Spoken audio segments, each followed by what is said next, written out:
കൃപാസനത്തിലൂടെ ഞങ്ങൾക്കും ഞങ്ങളുടെ ദേശത്തിനും അമ്മ മധ്യസ്ഥം തേടി തന്ന എല്ലാ അനുഗ്രഹങ്ങൾക്ക് കൃപകൾക്കും ഞങ്ങളിപ്പോൾ ഹൃദയം നിറഞ്ഞ നന്ദി പറയുന്നു. നമുക്ക് സ്തുതിച്ച് പ്രാർത്ഥിക്കാം. Hallelujah, hallelujah. നാളിതുവരെ ഞങ്ങൾക്ക് നൽകിയ എല്ലാ കൃപകൾക്കും അനുഗ്രഹങ്ങൾക്കും സാക്ഷ്യങ്ങൾക്കും നന്ദി പറയുന്നു. Hallelujah, hallelujah.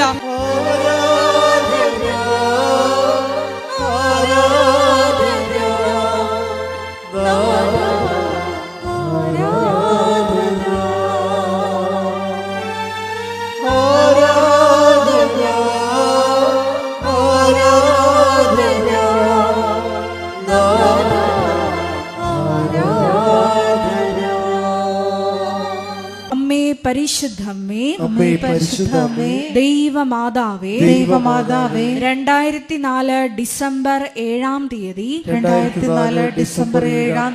ഉച്ചകഴിഞ്ഞ് 2:30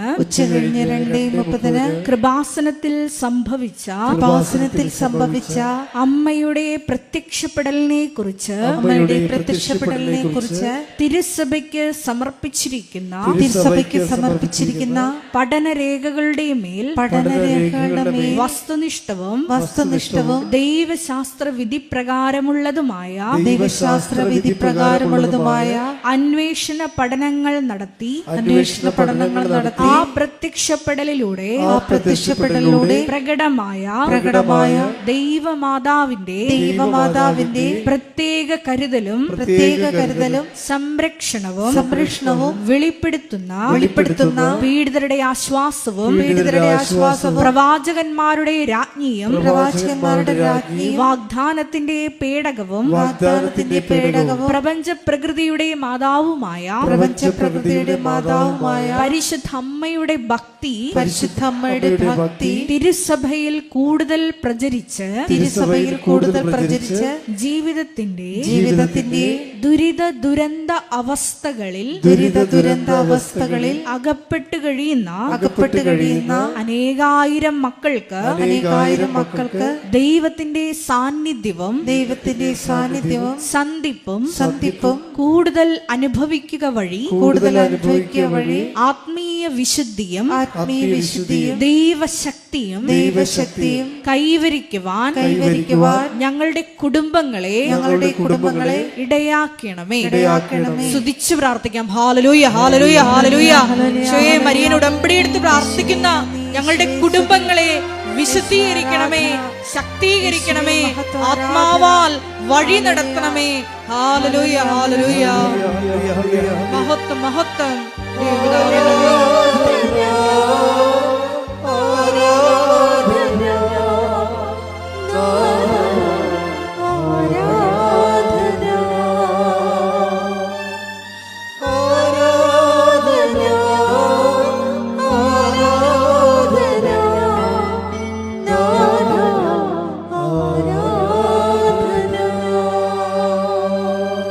അമ്മേ പരിശുദ്ധമ്മേ, ഭൂസ്വർലോകങ്ങളുടെ രാജ്ഞിയായ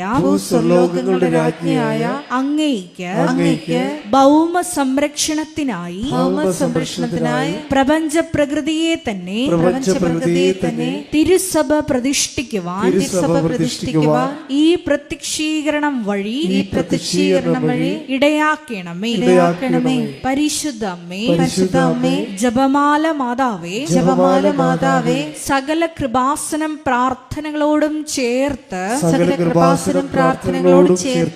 ഞങ്ങൾ ഇപ്പോൾ പ്രാർത്ഥിക്കുന്ന ഈ സമൂഹത്തിന്റെ പ്രത്യേക നിയോഗങ്ങളും അമ്മയുടെ പ്രത്യക്ഷീകരണത്തിന്റെ ഈ അനുഗ്രഹവേളയിൽ ഞങ്ങൾക്ക് സാധിച്ചു തരുവാൻ കനിയണമേ. ആമേൻ, ആമേൻ. സ്തുതിച്ചു പ്രാർത്ഥിക്കാം. Hallelujah, hallelujah, hallelujah. മഹത്വം, മഹത്വം. ആരാധന. Hallelujah, hallelujah, hallelujah. ആരാധനയിലുടനീളം നിന്റെ സാന്നിധ്യം ഞങ്ങൾക്ക് വെളിപ്പെടുത്തണമേ എന്ന് പ്രാർത്ഥിക്കുന്നു. സാക്ഷികളാക്കി ഉയർത്തണമേ എന്ന് പ്രാർത്ഥിക്കുന്നു. Hallelujah, hallelujah. മഹത്വം, മഹത്വം. ആരാധന.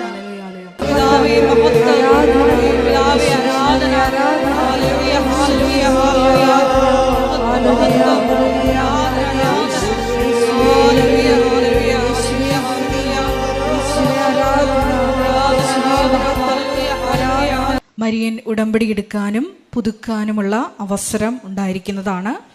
അതുപോലെ തന്നെ എല്ലാ ദിവസവും രാവിലെ 10:30 ഇംഗ്ലീഷ് മരിയൻ ഉടമ്പടി ക്ലാസ്സും ഉച്ചകഴിഞ്ഞ് 1:30 ഹിന്ദി മരിയൻ ഉടമ്പടി ക്ലാസ്സും രണ്ടാം ചൊവ്വാഴ്ചകളിൽ തമിഴ് മരിയൻ ഉടമ്പടി ക്ലാസ്സും രാവിലെ 10 മണിക്ക് ഉണ്ടായിരിക്കുന്നതാണ്.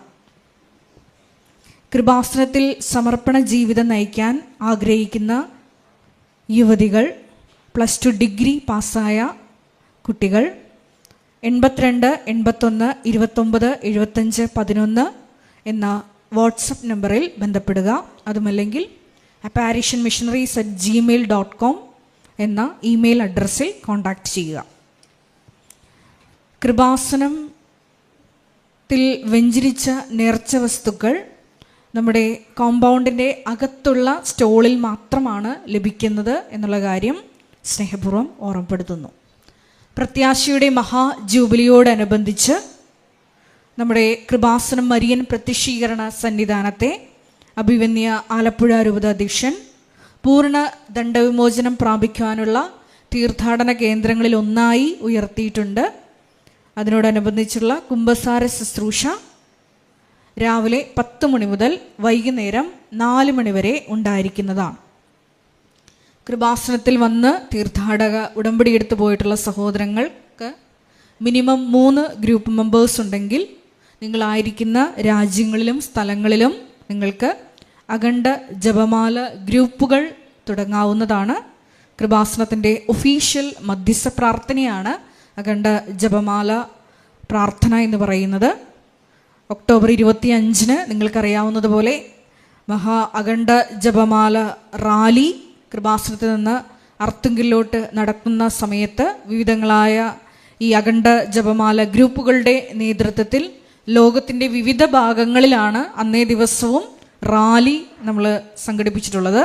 അതുകൊണ്ട് തന്നെ ഇത്തരത്തിൽ അഖണ്ഡ ജപമാല ഗ്രൂപ്പുകൾ തുടങ്ങാൻ ആഗ്രഹിക്കുന്ന സഹോദരങ്ങൾ നേരിട്ട് ഓഫീസുമായിട്ട് ബന്ധപ്പെടുക. അതുമല്ലെങ്കിൽ എന്ന നമ്പറിൽ ബന്ധപ്പെടുക. കൃപാസനം പത്രം 23 ഭാഷകളിൽ ലഭ്യമാണ്.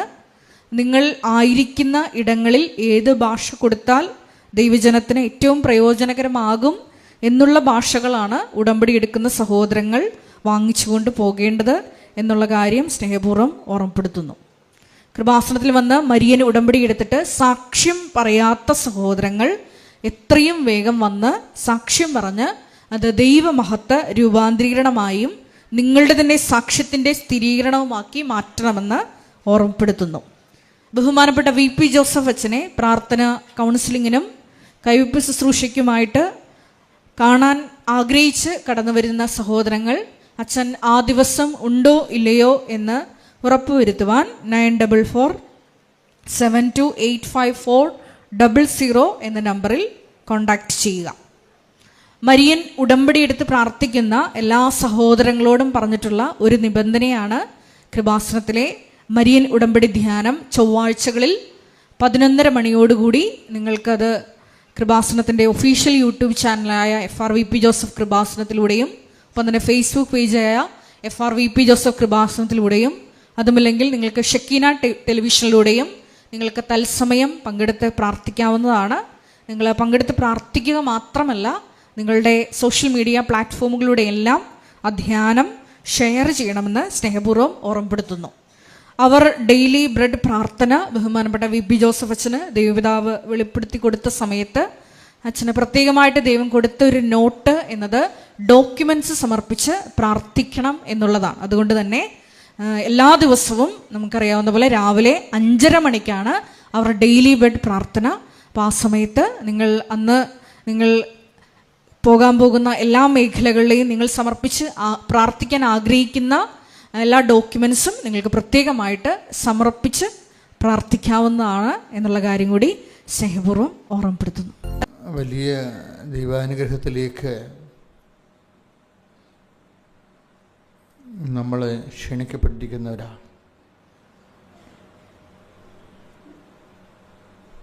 ഒരു ആരാധന മനസ്സ് നിറച്ച്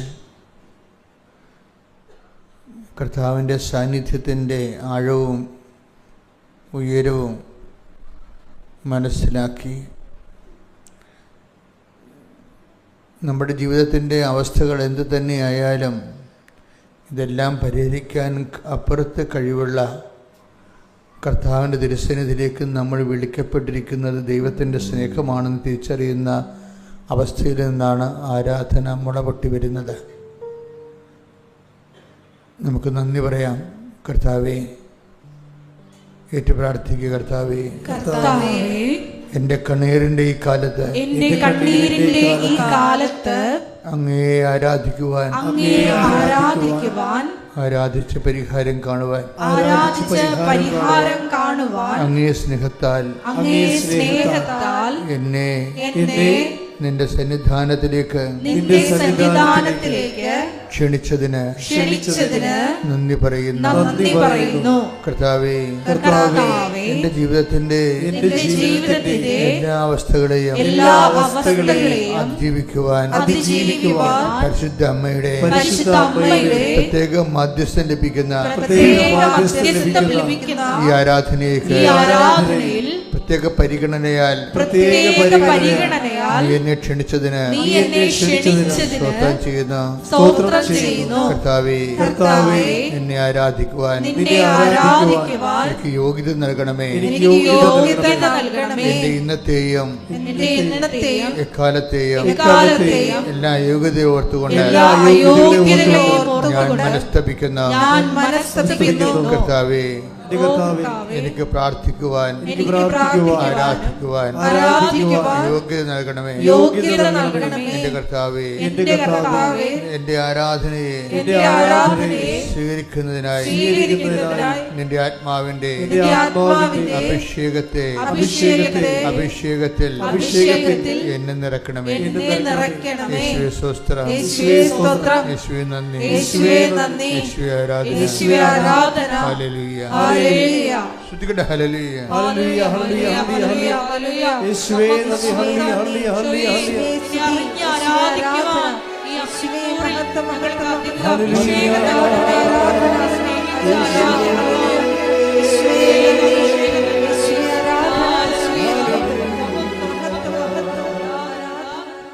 നമ്മൾ ഉയരുന്നതനുസരിച്ച് ഈ ടെൻഷൻ ബൈ ടെൻഷനാണ് നമ്മൾ ദൈവത്തിൽ ഉയർന്നു വരണത്.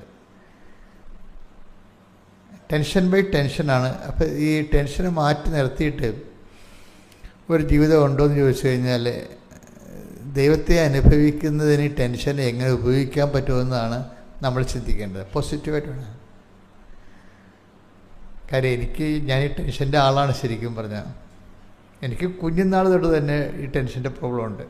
എന്തെങ്കിലും ചെറിയ കാര്യം ചെയ്യണമെന്ന് വീട്ടിൽ പറഞ്ഞാൽ മതി, അത് ചെയ്ത് തീരണവരെ എനിക്ക് സമാധാനം കിട്ടത്തില്ല. ചെയ്ത് തീരണവരെ എനിക്ക് സമാധാനം കിട്ടത്തില്ല. അപ്പം ഞാനെന്ത് ചെയ്യും? എനിക്കങ്ങനെ വലിയ കൂട്ടുകാരൊക്കെ ഒന്നുമില്ല ഇങ്ങനെ നമുക്ക് ഒരു സപ്പോർട്ട് ചെയ്യാൻ ഉള്ള. എൻ്റെ ഒരു പഠനകാലം വെച്ച് കഴിഞ്ഞാൽ അത്ര കണ്ട് നല്ലൊരു കാലമല്ല, സപ്പോർട്ട് കുറവായിരിക്കും. ഇപ്പം ചില വീടുകളിലൊക്കെ ഒത്തിരിയേറെ കസിൻസും കസിൻസൊക്കെ എനിക്കുണ്ട്, പക്ഷെ ഉള്ള അകലെയാണ് അവരൊക്കെ, അടുത്തൊന്നുമല്ല.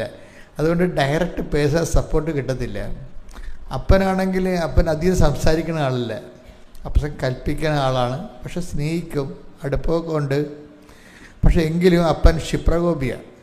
അപ്പം അത് എക്സ്ട്രാ ടെൻഷൻ ഉണ്ടാകും. പറയുന്ന കാര്യങ്ങൾ പറയുന്ന സമയത്ത് തീർന്നില്ലെങ്കിൽ അതിന് എക്സ്ട്രാ ടെൻഷൻ. അപ്പം നമ്മളെന്ത് ചെയ്യും? ഈ ടെൻഷനെല്ലാം കുഞ്ഞുനാൾ തന്നെ അറിയാവുന്ന പ്രാർത്ഥനകളിലേക്ക് ഈ ടെൻഷനെല്ലാം പ്രാർത്ഥനയുടെ ഒരു ചാലിലൂടെ എടുക്കും. അങ്ങനെയാണ് ഞാൻ ഈ കർത്താവിൻ്റെ മാലാഖ ഉപയോഗിക്കാൻ തുടങ്ങിയത്. അപ്പം അത് അന്ന് ഞാൻ അറിയാതെ വിശ്വസിച്ച് പ്രാർത്ഥിച്ചു. ഇന്ന് വിശ്വസിച്ചല്ല പ്രാർത്ഥിക്കണത്, സ്നേഹിച്ചാണ് പ്രാർത്ഥിക്കണത്. പ്രാർത്ഥനയുടെ ഒരു വ്യത്യാസം വന്നുപോയി. ഈ വ്യത്യാസം നിങ്ങളുടെ ജീവിതത്തിലും ഉണ്ടാകണം. നമ്മൾ പണ്ട് വിശ്വസിച്ചാണ് പ്രാർത്ഥിച്ചുകൊണ്ടിരുന്നത്. ഒരേ സാധനം തന്നെ പണ്ട് ഉപയോഗിച്ചിരുന്നതും ഇന്ന് ഉപയോഗിക്കുന്നതും തമ്മിൽ വ്യത്യാസം ഉണ്ടാകും. പണ്ട് നമ്മൾ വെള്ളം കുടിച്ചിരുന്നത് ദാഹം കെടാൻ വേണ്ടിയാണ് അല്ലേ? ഇന്ന് വെള്ളം കുടിക്കുമ്പോൾ നമ്മൾ ഡീഹൈഡ്രേഷൻ ഉണ്ടാകരുത്, പിന്നെ കിഡ്നിയുടെ പ്യൂരിഫിക്കേഷൻ ഉണ്ടാകണം. ഇപ്പം ഇങ്ങനെ കുറേ കാര്യങ്ങൾ നമ്മൾക്കറിയാം. ഇപ്പം കുഞ്ഞുങ്ങൾക്കാണെങ്കിൽ കൂടുതൽ അറിയാം, കാര്യം അവരുടെ സിലബസ് എല്ലാം കുറച്ചുകൂടി മെച്ചമായ സിലബസ്സാണ്. അപ്പോൾ വെറുതെ വെള്ളം കുടിക്കണതല്ല, അവരതാണ് വാട്ടർ ബോട്ടിൽ കൂടെ നടക്കണതാണ്. പിള്ളേരുടെ എല്ലാവരുടെ കയ്യിൽ വാട്ടർ ബോട്ടിൽ ഉണ്ടല്ലോ, അവർ കുടിക്കുകയും ചെയ്യും കൃത്യമായിട്ട്. അവരുടെ തൊലിയൊക്കെ മിനുങ്ങിയിരിക്കണതിൻ്റെ കാര്യം എന്താണ്? വെള്ളം കുടിക്കണതാണ്. നമുക്ക് തൊലി മിനുങ്ങണത് നമുക്ക് വെള്ളം കുടിക്കുമായിട്ട് നമ്മൾ കണക്ട് ചെയ്തില്ലായിരുന്നല്ലോ, ഇല്ലേ? നമ്മുടെ സ്കിന്നൊക്കെ നല്ല നല്ല ഗ്ലിറ്ററിങ് ആയിട്ടിരിക്കുന്നത് വെള്ളം കുടിക്കണമായിട്ട് നമ്മൾ കണക്ട് ചെയ്തില്ല. സൗന്ദര്യത്തെ പോലും നമ്മൾ വെള്ളം കുടിക്കണമായിട്ട് കണക്ട് ചെയ്തിട്ടില്ല. ദാഹം വരുന്നു, വെള്ളം കുടിക്കുന്നു. ഇപ്പം സൗന്ദര്യവും വെള്ളവുമായിട്ടല്ലേ ഏറ്റവും കൂടുതൽ. നമ്മൾ ബ്യൂട്ടി പാർലറിലൊക്കെ ആൾക്കാർ പോകുന്നുണ്ടെങ്കിൽ അവരും പറയും വെള്ളം കുടിക്കാൻ പറയും, ആവശ്യത്തിന് വെള്ളം കുടിക്കാൻ പറയും. തൊലിയൊക്കെ ഇങ്ങനെ ഉണങ്ങി ഡ്രൈ ഹെഡായിട്ട് ഇരിക്കുമ്പോൾ തന്നെ ആൾ കറുത്ത് പോകും, ആൾ വെളുത്ത് വരാൻ വേണ്ടി വെള്ളം കുടിക്കാൻ പറയും. അപ്പോൾ വെള്ളത്തെക്കുറിച്ചുള്ള കോൺസെപ്റ്റ് മാറിയില്ലേ, ഇല്ലേ? പണ്ട് ദാഹത്തിന് മാത്രം നമ്മൾ കുടിച്ചു, ഇപ്പം നമ്മൾ സൗന്ദര്യം വർദ്ധിക്കാൻ വേണ്ടി കുടിക്കുന്നു. ഈ ഒരു ഫോർമാറ്റ് ചേഞ്ചിങ് ആധ്യാത്മികതയിൽ വരണം. എന്താ കാരണം വെച്ച് കഴിഞ്ഞാൽ, നമ്മൾ പണ്ട് വിശ്വസിച്ച് പ്രാർത്ഥിച്ചു, കാര്യങ്ങൾ മനസ്സിലാക്കി കഴിയുമ്പോൾ പിന്നെ സ്നേഹിച്ച് പ്രാർത്ഥിക്കണം, വിശ്വസിച്ച് പ്രാർത്ഥിക്കണം. ഇപ്പം നമുക്ക് കഴിഞ്ഞ ദിവസങ്ങളിൽ സിസ്റ്റർ 1-2 ദിവസം ഇവിടെ സാക്ഷ്യത്തിനത് പറഞ്ഞു. ഞാൻ ഇവിടെ നിന്നപ്പോൾ കർത്താവ് എന്നോട് കുറച്ച് കാര്യങ്ങൾ സംസാരിച്ചായിരുന്നു. ഞാൻ എല്ലാ ദിവസവും ആൾക്കാരോട് സംസാരിക്കും. എൻ്റെ കുർബാന ഉള്ള ദിവസങ്ങളൊക്കെ ഞാൻ ശരിക്കും പ്രാർത്ഥിച്ച് രാത്രിയും പകലൊക്കെ ഒരുങ്ങിയാണ് വരുന്നത്. അപ്പോൾ രാവിലെ ഞാൻ ആൾക്കാരുടെ മുമ്പ് നിൽക്കുമ്പോൾ കർത്താവ് എനിക്ക് ദൈവിക രഹസ്യങ്ങൾ, കാര്യം നമ്മുടെ ബൈബിളിൻ്റെ ഒരു പ്രത്യേകത ഭയങ്കര ട്രഷറാണിത്, പക്ഷേ ഭയങ്കര പ്രാക്ടിക്കലുമാണ്. ഈ ബൈബിളിൻ്റെ വചനങ്ങൾ അറിഞ്ഞ് ആപ്ലിക്കേറ്റ് ചെയ്താണ് നമ്മളിത് ദൈവത്തിൽ ഉയർന്ന് വളർന്നൊക്കെ വരണത്. അപ്പം അതുകൊണ്ട് ബൈബിളൊക്കെ കേൾക്കുമ്പോൾ സൂക്ഷിച്ചുകൊണ്ടിരിക്കണം. അത് എന്നെ ബാധിക്കുന്ന പ്രശ്നം. ഞാൻ കുർബാനത്തിൻ്റെ പറയില്ല, കുർബാനയ്ക്ക് വരുമ്പോൾ ചെറിയ പ്രശ്നങ്ങൾ ശ്രദ്ധിക്കത്തില്ല. അവരവർക്കും കുർബാനയുടെ മെയിൻ സംഭവം ആ വാഴ്ത്തും കോൺസെക്രേഷനാണ് എന്ന് പറഞ്ഞിട്ട് കോൺസെക്രേഷൻ വരാൻ വേണ്ടി കാത്തിരിക്കും. എവങ്കേലിയോ പോലും ശ്രദ്ധിക്കത്തില്ല. അപ്പോൾ അതിനകത്ത് അറിവില്ലായ്മ കൊണ്ട് അങ്ങനെ സംഭവിക്കുന്നത്. കാര്യം കുർബാനയിൽ ഇതെല്ലാം ഒരുപോലെയാണ്. എവങ്കേലിയും മുറിക്കണതും വചനം മുറിക്കണതും കർത്താവിൻ്റെ ശരീരം അൾത്താരെ മുറിക്കണതും രണ്ടും ഒരേ പ്രോസസ്സാണ്. അപ്പം അതുകൊണ്ട് തന്നെ വചന പ്രഘോഷണത്തിൽ വചനാധിഷ്ഠിതമായിട്ടാണ് അച്ഛൻ സംസാരിക്കണമെന്നുണ്ടെങ്കിൽ നമ്മൾ കൊതിയോടുകൂടി കേട്ടിരിക്കണം. വചനം എപ്പോഴും ഓരോ ടൂളാണ്. അപ്പോൾ ഇതിൻ്റെ ഒരു കറസ്പോണ്ടിങ് ആപ്ലിക്കേഷൻസ് ഉണ്ട്. നീ ആ മേഖലയിൽ കൂടുതൽ പ്രാർത്ഥിക്കണമെന്ന് പറഞ്ഞിട്ടുണ്ട്. ക്രിസ്തു എല്ലാമാണ്, എന്നിട്ട് പറയും എല്ലാവരിലുമാണെന്ന് പറയും. കൊളോസ്യസ് നമുക്ക് എടുത്ത് ആ വചനം എടുത്ത് കൊളോസോസ് 3:11 ഇവിടെ ഗ്രീക്കുകാരനെന്നോ യഹൂദനെന്നോ പരിച്ഛേദിതനെന്നോ അപരിച്ഛേദിതനെന്നോ അപരിഷ്കൃതനെന്നോ സിദിയനെന്നോ അടിമയെന്നോ സ്വതന്ത്രനെന്നോ വ്യത്യാസമില്ല. പിന്നെയോ ക്രിസ്തു എല്ലാമാണ്, എല്ലാവരിലുമാണ്. സ്റ്റാറ്റസിൻ്റെ പ്രോബ്ലം ഒന്നും ഇവിടെ ഇല്ല. അതാണ് സ്റ്റാറ്റസിനെ ഇവർ നള്ളിഫൈ ചെയ്യുന്നുണ്ട്. ഇപ്പോൾ ഓരോരുത്തരും ഓരോ സ്റ്റാറ്റസിലുള്ള ആൾക്കാരല്ലേ. നമ്മൾ സമുദായത്തിലൊക്കെ ജീവിക്കുമ്പോൾ ബൈബിൾ എങ്ങനെയൊക്കെ വളർന്നാലും ഈ സ്വീകരിക്കേണ്ടത് മനുഷ്യനായത് കാരണം ബൈബിളിൻ്റെ ചിറക് അരിഞ്ഞാണ് നമ്മൾ സ്വീകരിക്കുന്നത്. ഇപ്പം നമ്മൾ ഒരു പക്ഷിയെ വളർത്താൻ വേണ്ടി എടുക്കുമ്പോൾ എന്ത് ചെയ്യും? നമ്മൾ ആദ്യം എൻ്റെ ചിറകെ വെട്ടിക്കേ. ബൈബിളിൽ നമ്മൾ സ്വീകരിച്ചത് വളർത്തു പക്ഷിയെ പോലെയാണ്. ബൈബിൾ ഭയങ്കര പവർഫുള്ളാണ്. പക്ഷെ നമ്മുടെ ജാതിയും നമ്മുടെ സമുദായവും ഒക്കെ നോക്കിയിട്ട് ആണ് നമ്മൾ ബൈബിൾ സ്വീകരിച്ചിരിക്കുന്നത്. ഇന്നലെ ഇവിടെ ഒരു അച്ഛൻ നടന്നു വന്ന്, ഒരു എസ്ചക്കാരൻ, അങ്ങനെ ഓക്സ്ഫോർഡ് പഠിച്ച ആളാണ്. ഓക്സ്ഫോർഡ് പഠിച്ചിട്ട് ഇപ്പോഴ് റോമിൽ പഠിപ്പിച്ചുകൊണ്ടിരിക്കുന്നത് കോളേജിൽ. അദ്ദേഹം നല്ല പ്രൊഫസറാണ്. അപ്പം അദ്ദേഹം ചങ്ങനാശ്ശേരിയിൽ നിന്ന് ഈ മങ്കൊമ്പ് വഴി മഴയത്ത് നടന്ന് വന്ന് കൊന്തയും ചൊല്ലിക്കൊണ്ട് മാതാവിൻ്റെ അടുത്ത് ലീവിന് വന്നതാണ് നാട്ടിൽ. എനിക്കാണെങ്കിൽ അദ്ദേഹത്തിന് വല്ലാത്തൊരു ബഹുമാനം തോന്നി. കാര്യം അദ്ദേഹം ഒരു ഉന്നതമായ നിലവാരത്തിൽ എഡ്യൂക്കേഷൻ ലെവലിൽ ഭയങ്കര ഹൈയാണ്. പല പല ഭാഷകളറിയാം, പക്ഷേ വിശ്വാസത്തിൽ അതിനേക്കാൾ ഹൈയാണ്. ഞാൻ രാത്രി അദ്ദേഹത്തിൻ്റെ ഒരു മെസ്സേജ് കണ്ടപ്പോൾ അദ്ദേഹം എനിക്ക് നന്ദിയൊക്കെ പറഞ്ഞു ഞാൻ അദ്ദേഹത്തെ സ്വീകരിച്ചതിന്. അപ്പം ഞാനൊരു പറഞ്ഞു, നിങ്ങൾ അക്വിനാസിനെ പോലെയാണ് എന്ന് ഞാൻ പറഞ്ഞ് വാട്സപ്പിലൊരു മെസ്സേജ് ഇട്ട്. നിങ്ങൾ അക്വിനാസിനെ പോലെയാണ്.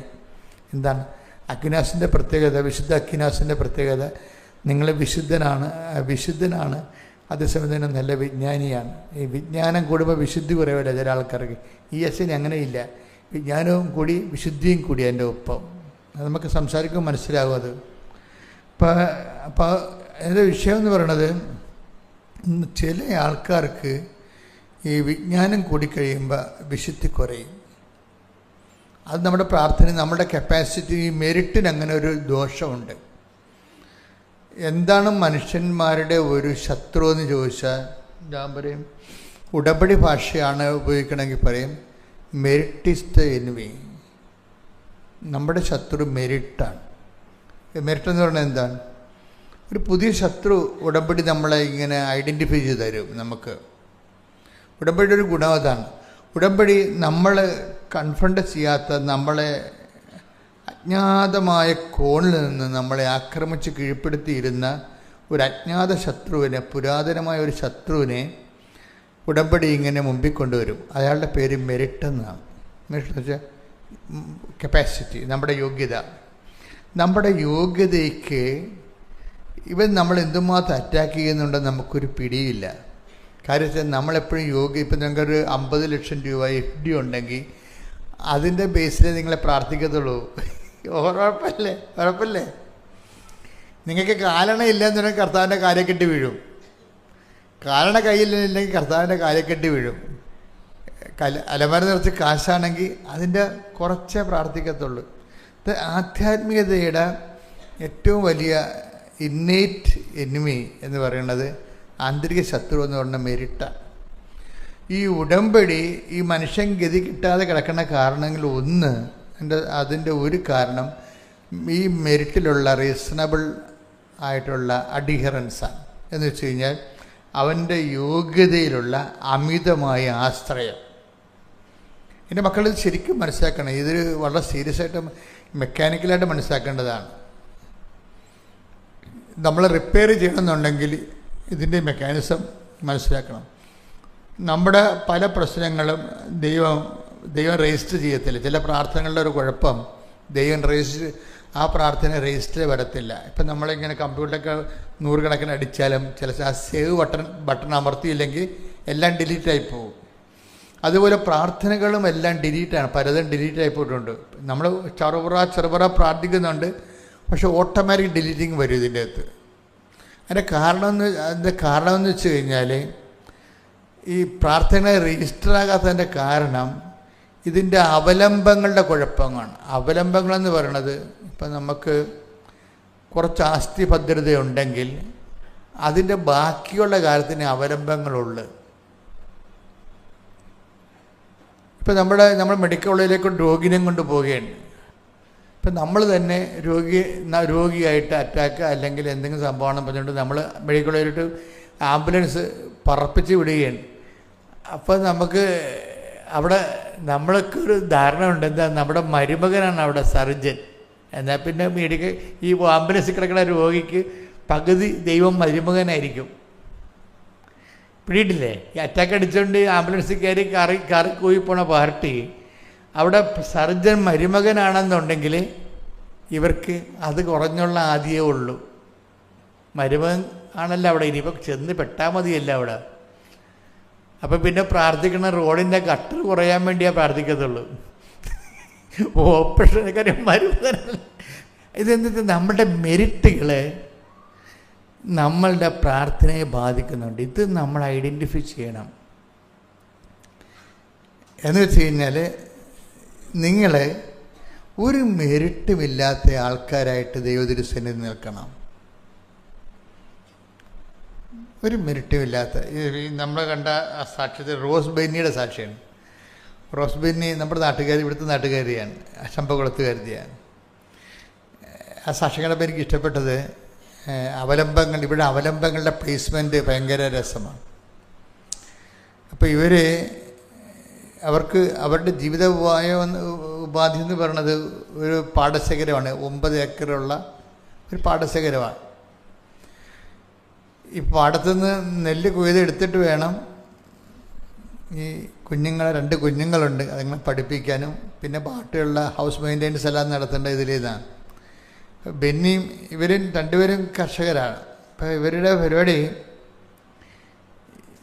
ഈ നെല്ലിൻ്റെ കാര്യമൊക്കെ അറിയാമല്ലോ, നിങ്ങൾക്കറിയാമല്ലോ. നമ്മുടെ ഒന്നാമതിലെ കുട്ടനാടൻ പാടശേഖരങ്ങളെ എപ്പോഴും നമുക്ക് ഭീഷണിയാകുന്നത് ഏത് സമയത്ത് വേണമെങ്കിലും ഒരു ന്യൂനമർദ്ദം വന്നാൽ മതി, അപ്പം തന്നെ മലവെള്ളം പാഞ്ഞുകൊണ്ട് വരും.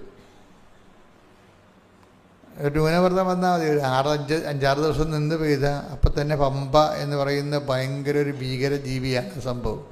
അത് മുഴുവനും വന്ന് ആ കുട്ടനാട് മുഴുവൻ മുക്കിക്കളയും. കടലിൽ ദിവസങ്ങളിൽ വെള്ളം എടുക്കത്തില്ല. അതിങ്ങനെ ടൈഡ് നോക്കിയിട്ടാണല്ലോ വെള്ളം എടുക്കുന്നത്. ഇപ്പോൾ വെള്ളം എടുക്കാത്ത ദിവസമാണെങ്കിൽ വെള്ളപ്പൊക്കം ഉണ്ടാകും. അപ്പോൾ പാടശേഖരത്തൊക്കെ കയറും. ആപ്പടെ ഇപ്പോൾ ഒരു വലിയ കഷ്ടപ്പാടാണ് ശരിക്കും പറഞ്ഞാൽ. പക്ഷേ എങ്കിലും ഇതിൻ്റെ അകത്ത് വിശ്വാസഭീരന്മാരുണ്ട്. അവർക്കൊരു കഷ്ടപ്പാടും ഉണ്ടാകത്തില്ല ഒരിക്കലും. പ്രാർത്ഥിക്കുന്ന കഷ്ടപ്പാട് മാത്രമേ ഉണ്ടാകത്തുള്ളൂ. വിശ്വാസഭീരന്മാർക്കൊരു പ്രശ്നമില്ലേ. അവർക്ക് ഉള്ള കഷ്ടപ്പാടെന്ന് പറയുന്നത് അവർക്ക് ടെൻഷൻ ഉണ്ടാക്കി കൊടുക്കും ദൈവം. ഇവർ ടെൻഷനെ വിശ്വാസം കൊണ്ടും പ്രാർത്ഥന കൊണ്ടും ടെൻഷനെ അതിജീവിക്കും. നമ്മൾക്ക് ഈ പ്രാർത്ഥനയുടെ കപ്പാസിറ്റി കൂട്ടാൻ വേണ്ടിയാണ് ഇതുപോലെ പുതിയ സിറ്റുവേഷൻസ് ക്രിയേറ്റ് ചെയ്യണത്. പ്രാർത്ഥനയുടെ കപ്പാസിറ്റി കൂട്ടാൻ വേണ്ടിയാണ്. അപ്പോൾ അത് ചില ആൾക്കാർക്ക് അത് ശരിക്കും അവരത് പ്രയോജനപ്പെടുത്തും. ഇപ്പം ഈ റോസ് ബെന്നിയുടെ വിഷയം എന്ന് പറയണത്, ഇവർ നെല്ലെല്ലാം കുലച്ച് പാകമായി കൊയ്ത്തുകാലമായപ്പോൾ പെട്ടെന്ന് ന്യൂനമർദ്ദം വന്നു. അപ്പോൾ എല്ലാം ഭയങ്കര കാറ്റ്. ഇപ്പോൾ ഇന്നലെയൊക്കെ ഭയങ്കര കാറ്റായിരുന്നു ഇവിടെയല്ല, കടലോരത്തൊക്കെ ഭയങ്കര കാറ്റായിരുന്നു. മണിക്കൂറിന് 60 വെച്ചുള്ള കാറ്റാണ്. അപ്പോൾ അടിച്ചു തല്ലിപ്പോവും തെങ്ങെല്ലാം. അപ്പം ഞാറിങ്ങനെ വീണുപോയി, വെള്ളത്തിലേക്ക് വീണുപോയാൽ ഞാറിനൊരു കുഴപ്പമുണ്ട്. വെള്ളത്തിൽ വീണ് കഴിഞ്ഞാൽ നമ്മൾ 1-2 ദിവസമൊക്കെ ഇങ്ങനെ ഈ കതിരയിലിങ്ങനെ നെല്ലൊക്കെ തൂങ്ങിക്കിടക്കും. അപ്പോൾ 1-2 ദിവസം കഴിഞ്ഞാൽ വെള്ളത്തിലാണെങ്കിൽ പതുക്കെ ഇത് അടന്നടന്ന് ഇതിനകത്ത് വീഴും. നമുക്ക് 1-2 ദിവസം ആ സമയം തെറ്റിയപ്പോൾ ഇതൊക്കെ കിട്ടത്തില്ല, എല്ലാം അടന്നു പോകും. അതാണ് വെള്ളത്തിൽ വീണ് കഴിഞ്ഞാൽ കുഴപ്പം. ഭയങ്കര സങ്കടകരമായ ഒരു കാഴ്ചയാണ്. സെക്കൻഡുകൾക്കുള്ളിൽ നമ്മുടെ എല്ലാ പ്രതീക്ഷയും ഇങ്ങനെ അസ്തമിച്ച് പോണവർ തോന്നും. ഇപ്പം ന്യൂനമർദ്ദം കയറി കാറ്റടിച്ച് മഴയത്ത് ഈ 9 ഏക്കർ ഇങ്ങനെ അടിച്ച് തല്ലിപ്പോയപ്പോൾ അപ്പോഴും ബെന്നി റോസിനോട് ചോദിക്കുന്നു, നമ്മളെന്ത് ചെയ്യും, നമ്മൾ തീർന്നല്ല എന്ന് പറയും. കാര്യം കടമൊക്കെ മേടിച്ചൊക്കെ ഇതൊക്കെ ചെയ്യണത്, ഇതിൻ്റെ വളമൊക്കെ വാങ്ങിക്കുന്നത് കുറേയൊക്കെ ഗവൺമെൻറ് കൊടുക്കുമായിരിക്കും, ബാക്കിയെല്ലാം നമ്മൾ തന്നെ കൂടി ചെയ്യണം. എൻ്റെ വണ്ടി ഇറക്കണത്, ഉഴുതുമറിക്കണത് എല്ലാം കുറേ കടമുണ്ട്. ഇപ്പം കടവും പരിഹരിക്കണം. അപ്പോൾ ഇതിൻ്റെ ഇടയ്ക്ക് വേറെ എവിടെയൊക്കെ കൊയ്ത് ഈ ന്യൂനമർദ്ദത്തിന് മുമ്പ് അപ്പോഴൊരു പ്രശ്നമുള്ളതെന്ന് വെച്ചാൽ കൊയ്ത് കൊണ്ട് ഗവൺമെൻറ് അല്ല ഇപ്പോൾ കൊയ്യണത്. ഈ സിവിൽ സപ്ലൈസ് കോർപ്പറേഷനൊക്കെ ഇത് മൊത്തമായിട്ട് എടുത്തിട്ട് അവിടെ വെച്ച് തന്നെ ഇത് ഉണക്കി അവിടെ വെച്ച് തന്നെ അരിയാക്കി കൊണ്ടുപോകുന്ന സംവിധാനങ്ങളുണ്ട്. ഇപ്പോൾ ഗവൺമെൻറ് അരി എടുത്തിട്ട് ഇവർക്ക് വേണ്ട ഫണ്ട് അവരുടെ പാസ്ബുക്കിൽ കൊടുക്കുന്ന പരിപാടിയൊക്കെയാണ്.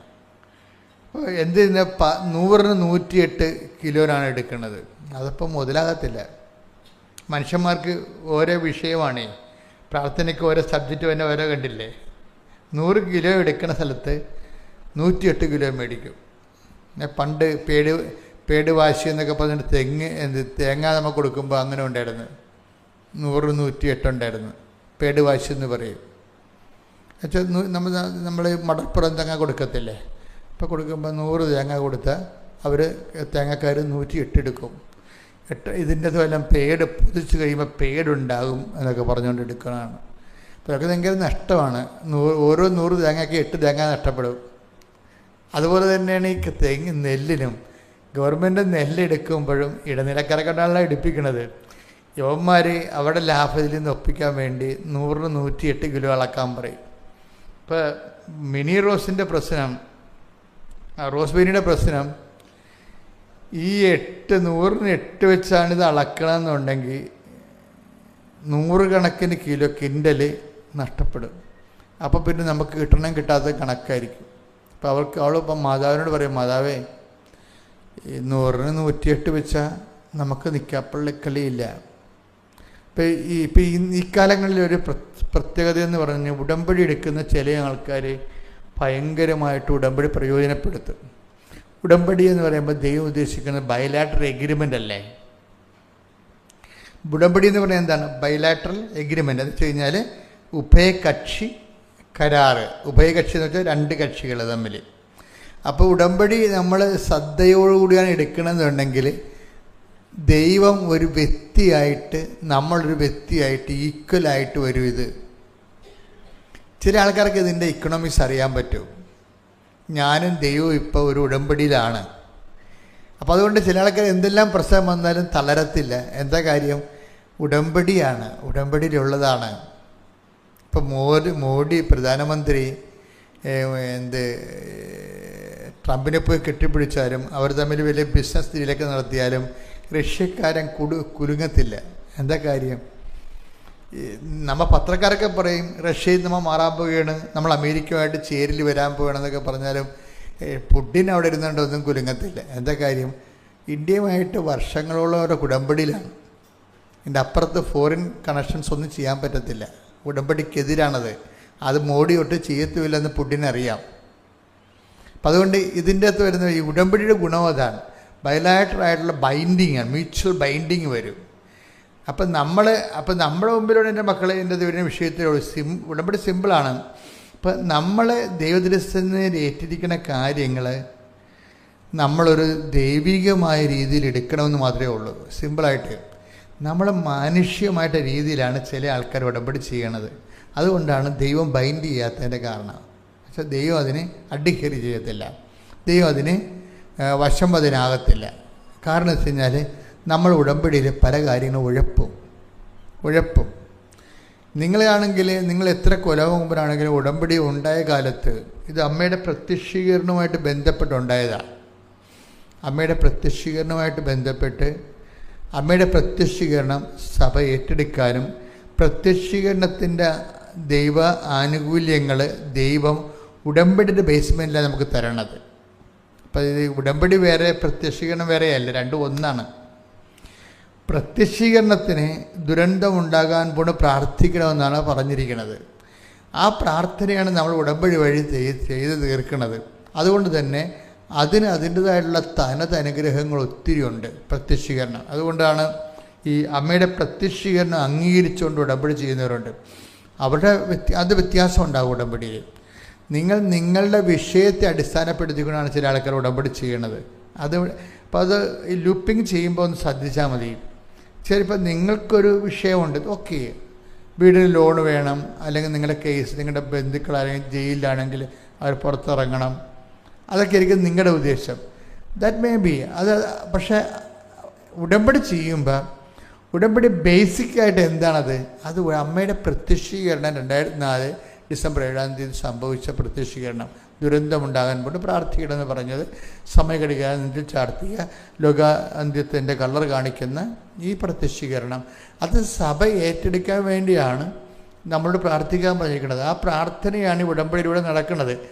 അതുകൊണ്ട് തന്നെ പ്രത്യക്ഷീകരണത്തെ ലിങ്ക് ചെയ്തുകൊണ്ടാണ് നിങ്ങൾ ഉടമ്പടി പുരോഗമിക്കണമെന്നുണ്ടെങ്കിൽ അതിന് വല്ലാത്ത മാറ്റങ്ങളുണ്ടാകും. നിങ്ങൾ ലിങ്ക് ചെയ്തിരിക്കുന്നത് നിങ്ങളുടെ വിസ പ്രോസസ്സിങ് നടക്കുകയാണ്, അല്ലെങ്കിൽ നിങ്ങൾക്ക് PR കിട്ടണം എന്നും പറഞ്ഞ ആ ഒരു വിഷയത്തെയാണ്, വ്യക്തിപരമായ വിഷയത്തെയാണ് മാത്രമാണ് നിങ്ങൾ ലിങ്ക് ചെയ്യണമെന്നെങ്കിൽ ഉടമ്പടി കിതക്കും. പറയണ അത്രയ്ക്ക് പെട്ടെന്ന് വർക്കൗട്ട് ചെയ്ത് കയറത്തില്ല ഇത്. കാര്യം ഇത് എപ്പോഴും നമ്മൾ ഇത് എവിടെ നിന്നാണ് ഇതിൻ്റെ സോഴ്സ് വരണമെന്ന് നോക്കണം. അപ്പോൾ അതുകൊണ്ട് രണ്ടാമതെടുത്ത് മാറ്റിക്കുത്തണം. ഇപ്പം നമ്മൾ ഒരു ലൈൻ പോയി കഴിഞ്ഞാൽ നമ്മൾ എന്ത് ചെയ്യും? അടുത്ത ലൈൻ കുത്തും. ആ ലൈനും പോയി കഴിഞ്ഞാൽ അടുത്ത ലൈൻ കുത്തും. അതാ 3 ഫേസിൻ്റെ ഒരു ഗുണം അതാണ്. അപ്പം നിങ്ങളിത് നഷ്ടപ്പെട്ട് കഴിഞ്ഞാൽ നിങ്ങൾ പറയുന്ന രീതിയിലേക്ക് അല്ലെങ്കിൽ പ്രോപ്പറായിട്ടുള്ള പ്ലഗിങ് നടത്തണം. ഇതിൻ്റെ ഒരു മെക്കാനിസം. പ്രോപ്പർ പ്ലഗിങ് എന്ന് പറഞ്ഞാൽ എന്താണ്? നിങ്ങളുടെ വിഷയവുമായിട്ടാണ് ഉടമ്പടി അറ്റാച്ച് ചെയ്തിരിക്കുന്നത്. അങ്ങ് അറ്റാച്ച് ചെയ്ത് വർക്ക് ചെയ്യത്തില്ല. ഇത് പ്ലഗ് ചെയ്യേണ്ടത് അമ്മയുടെ പ്രത്യക്ഷീകരണമായിട്ടാണ് പ്ലഗ് ചെയ്യേണ്ടത്. നിങ്ങളെന്താ ദൈവത്തോട് പറയേണ്ടത്? ഉടമ്പടി എടുത്തുകൊണ്ട് എന്നെ പ്രത്യക്ഷീകരണത്തിൻ്റെ സാക്ഷിയാക്കണമേ. അതാണ് സംഭവം. അമ്മയുടെ പ്രത്യക്ഷീകരണം സഭ ഏറ്റെടുക്കുന്നത് ദൈവത്തിൻ്റെ ആവശ്യമാണത്. പക്ഷെ അത് നമ്മുടെ ആവശ്യമാക്കി എടുത്തു കഴിഞ്ഞാൽ നമ്മൾ ദൈവത്തിൻ്റെ സ്വന്തമാകും. ദൈവത്തെ ബോധ്യപ്പെടുത്താൻ വന്നു കഴിഞ്ഞാൽ തന്നെ നമുക്ക് തലക്ക് ഭ്രാന്ത് പിടിക്കും. എന്ന് വെച്ചാൽ കർത്താവ് പറയും, നിങ്ങൾ വെള്ളമടിച്ച കുഴിമാടങ്ങളാണ്. സിമ്പിളായിട്ട് പറഞ്ഞാണേ. ഇപ്പോൾ നമുക്ക് കിട്ടിയിരിക്കണ ഒരു ബിരുദമാണ് വെള്ളമടിച്ച കുഴിമാടങ്ങളാണെന്ന്. അതിലെന്ത് പറയും? നിങ്ങളുടെ പുറമേ നല്ല വിശുദ്ധിയായിട്ടൊക്കെ ഭംഗിയായിട്ടിരിക്കും, അകമോ എന്ന് പറയും. അകം, അതാണ് കുഴപ്പം. ഈ സ്കാനിങ് കണ്ടുപിടിച്ച കർത്താവാണേ. ഈ ആൾ വരുമ്പോൾ തന്നെ സ്കാൻ ചെയ്യും, അതാണ് കുഴപ്പം. ഇതുകൊണ്ട് ദൈവത്തെ വിശ്വസിപ്പിച്ചെടുക്കാൻ വലിയ പാടാണ്. സ്കാനിങ് യന്ത്രം പണ്ട് വരെ കണ്ടുപിടിച്ച് വെച്ചിരിക്കുകയാണ്. നിങ്ങളുടെ അകമോ അതിൻ്റെ എക്സ്റേ കോപ്പി എടുത്ത് പറയും കവർച്ച, ദുഷ്ടത,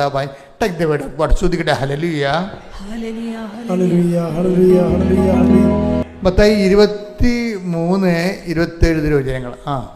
കപടനാട്യക്കാരായ നിയമജ്ഞരെ ഫരീസേരെ നിങ്ങൾക്ക് ദുരിതം. നിങ്ങൾ വെള്ളയടിച്ച കുഴിമാടങ്ങൾക്ക് സദൃശ്യരാണ്. അവ പുറമേ മനോഹരമായി കാണപ്പെടുന്നെങ്കിലും അവയ്ക്കുള്ളിൽ മരിച്ചവരുടെ അസ്ഥികളും സർവ്വവിധ മാലിന്യങ്ങളും നിറഞ്ഞു കിടക്കുന്നു. അതുപോലെ ബാഹ്യമായി മനുഷ്യർക്ക് നല്ലവരായി കാണപ്പെടുന്ന നിങ്ങൾ ഉള്ളിൽ കാപട്യവും അനീതിയും നിറഞ്ഞവരാണ്. അതിന് അകമോ എന്നുള്ള വാക്കെടുത്ത് അകമോ. ലൂക്ക 11:39 ഏറ്റു പറഞ്ഞ അപ്പോൾ കർത്താവ് അവരോട് പറഞ്ഞു, ഫരീസ്യരായ നിങ്ങൾ കോപ്പുകളുടെയും പാത്രങ്ങളുടെയും പുറം കഴുകി വെടിപ്പാക്കുന്നു. നിങ്ങളുടെ അകമോ കവർച്ചയും ദുഷ്ടതയും കൊണ്ട് നിറഞ്ഞിരിക്കുന്നു. ഈ അകം ഒരു പ്രശ്നമാണ്. കർത്താവ് ഈ ആളെ നമുക്ക് ദൈവത്തെ വിശ്വസിപ്പിക്കാനുള്ള കുഴപ്പം, ഈ ദൈവം ഇങ്ങനെ നമുക്കൊരു ഫോട്ടോ എടുത്തു കഴിഞ്ഞാൽ, ഇന്നലെ ഇവിടെ ഒരു ഫോട്ടോഗ്രാഫർ ഇവിടെ വന്നായിരുന്നു. അയാൾ എന്നോട് പറഞ്ഞു, അച്ഛാ ഇതിൻ്റെ 3D എടുക്കാൻ നമുക്ക്, ഇത് പിന്നെ 360 ഡിഗ്രി ഇത് റൊട്ടേറ്റ് ചെയ്യണ രീതി എടുക്കാമെന്ന് പറഞ്ഞു. അപ്പോൾ നമുക്കത് വെബ്സൈറ്റിൽ ഇട്ട് കഴിഞ്ഞാൽ ഒരേ സമയത്ത് ഒരു ഫോട്ടോ നോക്കുമ്പോൾ മൊബൈൽ ഇങ്ങനെ അങ്ങോട്ടും ഇങ്ങോട്ടും ചലിപ്പിക്കുന്നതനുസരിച്ച് കൊണ്ട് ഈ ഒരു ഫോട്ടോയിൽ തന്നെ കൃപാസനത്തിൻ്റെ മുഴുവൻ വർക്കുകൾ കയറി വരും. ഒരു ഫോട്ടോ നോക്കിയാൽ മതി, നല്ലൊരു ടെക്നീഷ്യനാവില്ലേക്ക്. അപ്പം അതുപോലെ തന്നെയാണ് ഇതുപോലെ ഈ ഈശോൻ്റെ അടുത്ത് വരുമ്പോൾ കുഴപ്പം, ഈ പുറം മാത്രമല്ല അകം കുറേ കാണും, അകം കാണിക്കും. അതാണ് ഏറ്റവും വലിയ അബദ്ധം എന്ന് പറയണത്. ദൈവതിരുസന്നിധിയിൽ ഇന്ന് അവളുടെ കുഴപ്പം ഈ അകമോ. ഇപ്പം കണ്ടില്ലേ 11:30 എന്താ ലൂക്ക 11:39 അകമോ. അതായത് നേരത്തെ നമ്മൾ വായിച്ചത് എന്തായിരുന്നു? മത്തായിയുടെ സുവിശേഷം 23:20. അപ്പം ഈശോന് ഉള്ളിലെന്ന് പറഞ്ഞ്, ഇവിടെ ലൂക്ക അകമെന്ന് പറഞ്ഞത്. അപ്പം അകവും ഉള്ളിലും ദൈവം ഇങ്ങനെ വിഷ്വലൈസ് ചെയ്യുന്നൊരു സംഭവമാണ്. അതുകൊണ്ടാണ് ഉടമ്പടി നമ്മളെപ്പോഴും നിങ്ങൾ കുമ്പസാരിക്കണമെന്ന് പറയുന്നതിൻ്റെ കാരണം. കുമ്പസാരത്തിൽ ചെയ്ത പാപങ്ങൾ മാത്രമേ നമുക്ക് കുമ്പസാരത്തിൽ പറയാൻ പറ്റത്തുള്ളൂ.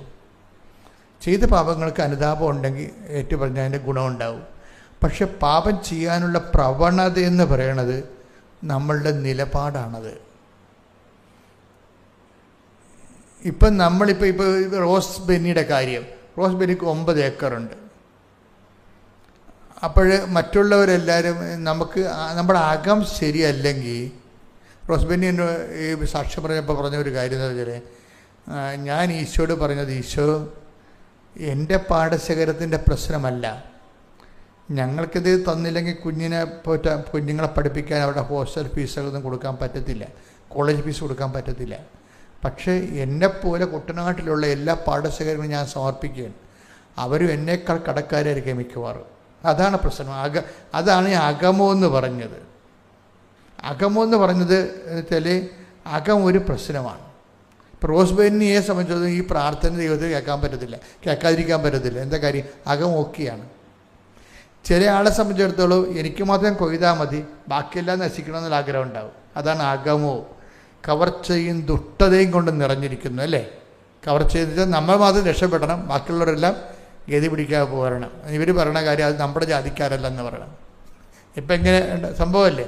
അതാണ് വിഷയം വേണ്ടത്. അപ്പം ഇങ്ങനെ വരുമ്പോൾ ഈ ജാതിയും സ്പർദ്ധയും എല്ലാം കയറി വരുമ്പോൾ അകം മോശമാവും.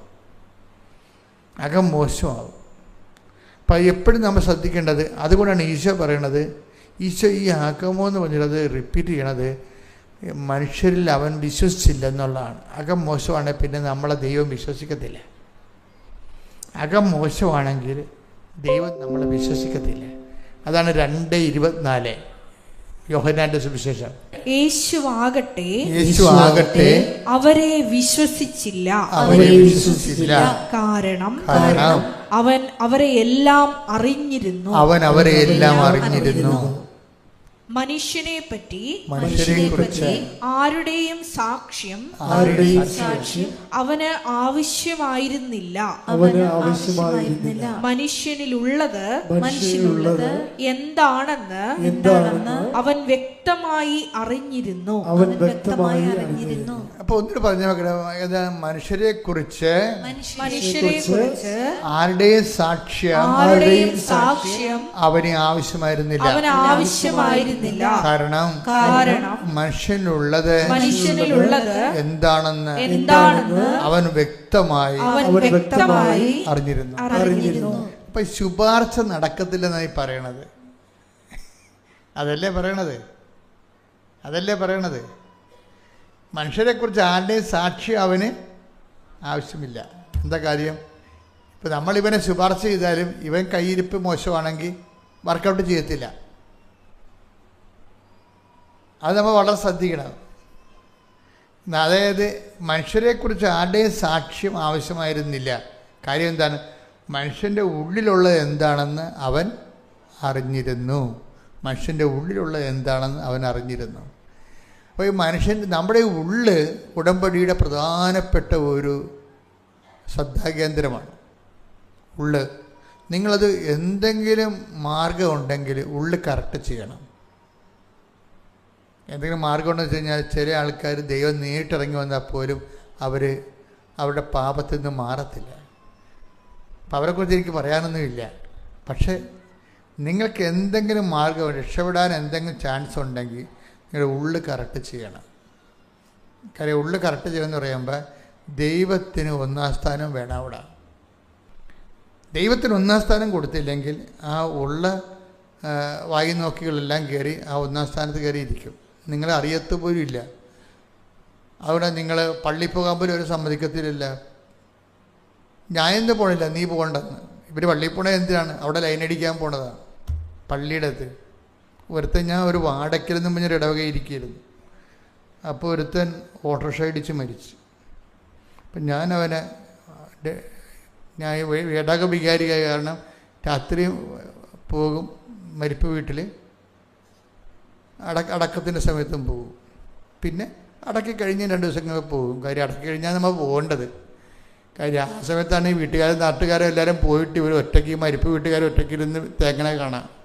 അപ്പോൾ നമ്മൾ പള്ളിക്കാർ പോയി അവിടെ കർത്താവിൻ്റെ ഒരു സാന്നിധ്യം നമുക്ക് കൊടുക്കണം അവർക്ക്. അത് പ്രധാനപ്പെട്ട ദിവസങ്ങളാണ്. മരിപ്പിൻ്റെ ഇടയ്ക്ക് പോയില്ലെങ്കിൽ മരിപ്പ് കഴിഞ്ഞ് നിങ്ങൾ ബന്ധുക്കളുടെ വീട്ടിൽ പോകണം. അത് നിങ്ങളെല്ലാം പിരിഞ്ഞു പോകാൻ വേണ്ടിയല്ല ചെല്ലണത് തന്നെ. ചെല്ലണത് തന്നെ മരിപ്പ് വീട്ടിൽ പോയിട്ടും വാച്ചിട്ട് നോക്കുന്ന ആൾക്കാരല്ലേ ഉള്ളത്, നമ്മുടെ ബന്ധുക്കളെന്ന് പറഞ്ഞിരിക്കുന്ന ആൾക്കാർ.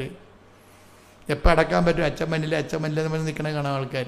ദിങ്ങനെ കണ്ടല്ലേ ഈ മരിപ്പ് 3 മണിക്ക് അടക്കുമെന്ന് പറഞ്ഞാൽ പിന്നെ ആൾക്കാരെല്ലാം ദിങ്ങനെ കാണിക്കണ കാണാം. നമ്മളവർക്കും വല്ല പാർക്കിൻസൺസും ആണെന്ന്. പാർക്കിൻസൺസ് അല്ല, സമയത്തിട്ട് നോക്കണതാണ് വാച്ച്. അച്ഛൻ വന്നില്ലേ എന്ന്. ഇത്രയുള്ള ബന്ധുക്കളൊക്കെ മര്യാദക്ക് ദൈവമായിട്ടൊരു പിടിപാടുണ്ടാക്കി എടുക്കുക കേട്ടോ. നിങ്ങൾ ഈ പറഞ്ഞ 1-ാം സ്ഥാനത്ത് കരുവിക്കുന്ന ആൾ ഒന്നും ഉതകത്തില്ല. ശ്രുതികട്ടെ hallelujah. Hallelujah hallelujah hallelujah hallelujah മഹത്വം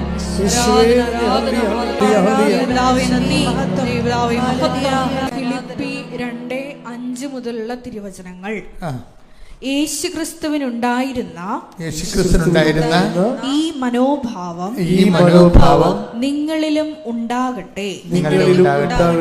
ദൈവത്തിന്റെ രൂപത്തിലായിരുന്നെങ്കിലും അവൻ ദൈവവുമായുള്ള സമാനത നിലനിർത്തേണ്ട ഒരു കാര്യമായി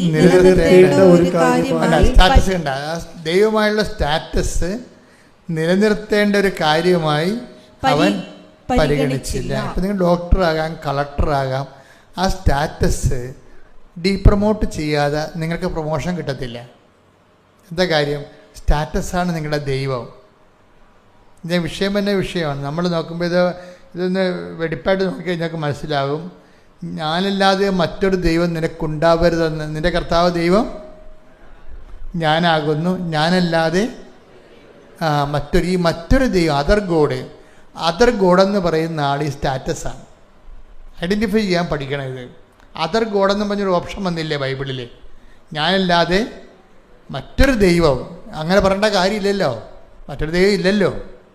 പിന്നെ ഉള്ള ദൈവം ഏതാണ്? അപ്പോൾ നമ്മൾ ഓർക്കും വേറെ ഓരോ മതക്കാർക്കും ഓരോ ദൈവമെന്ന്. അതല്ല സംഭവം.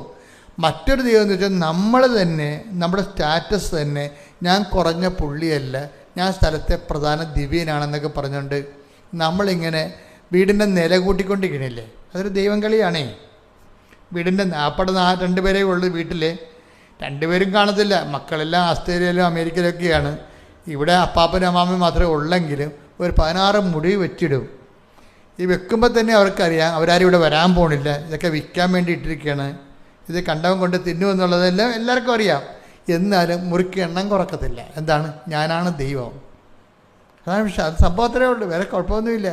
ഇതൊക്കെ വിറ്റ് കളയാകൊണ്ടാണ്. പെട്ടവരൊക്കെ വിൽക്കും. നോക്കിക്കോ.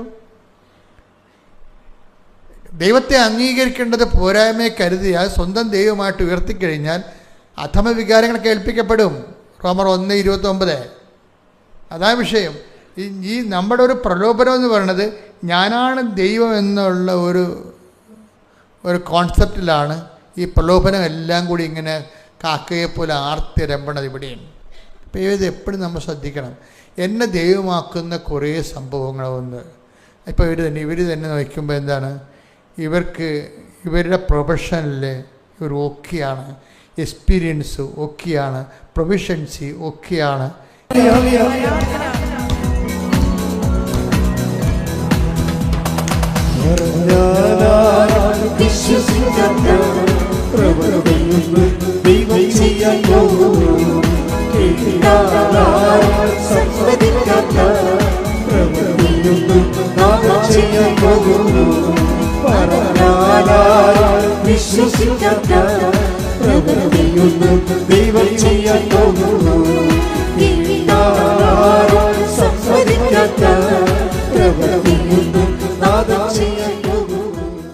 നമുക്ക് മാനേജ് ചെയ്യാൻ പറ്റാത്തത് മാനേജ് ചെയ്യപ്പെടത്തില്ലെന്നല്ല, അത് കർത്താവ് മാനേജ് ചെയ്യുന്നതാണ്. ആർക്കും പൂട്ടാനാകാത്തൊരു വാതിൽ.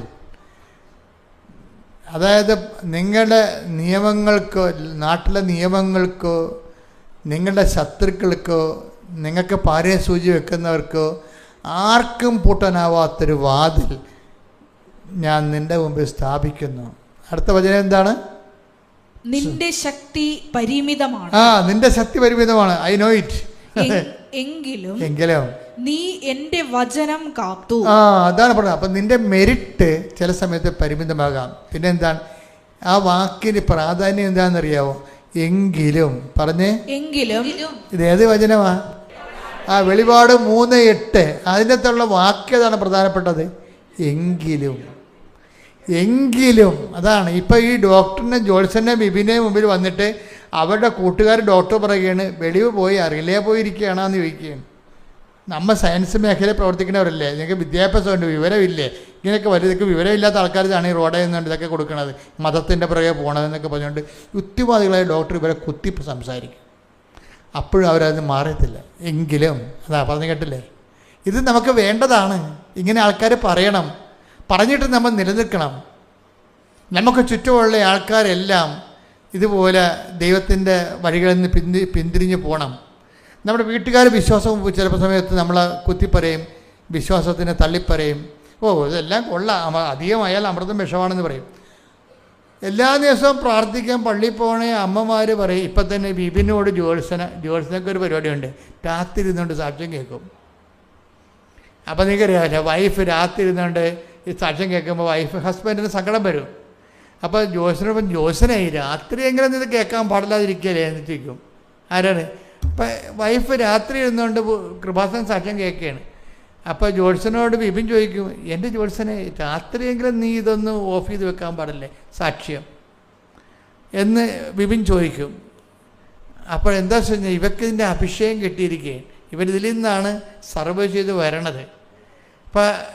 അപ്പം ബിബിനത് മനസ്സിലായിട്ടില്ല, ബിബിൻ ആ ലെവലിലേക്ക് എത്തിയിട്ടില്ല.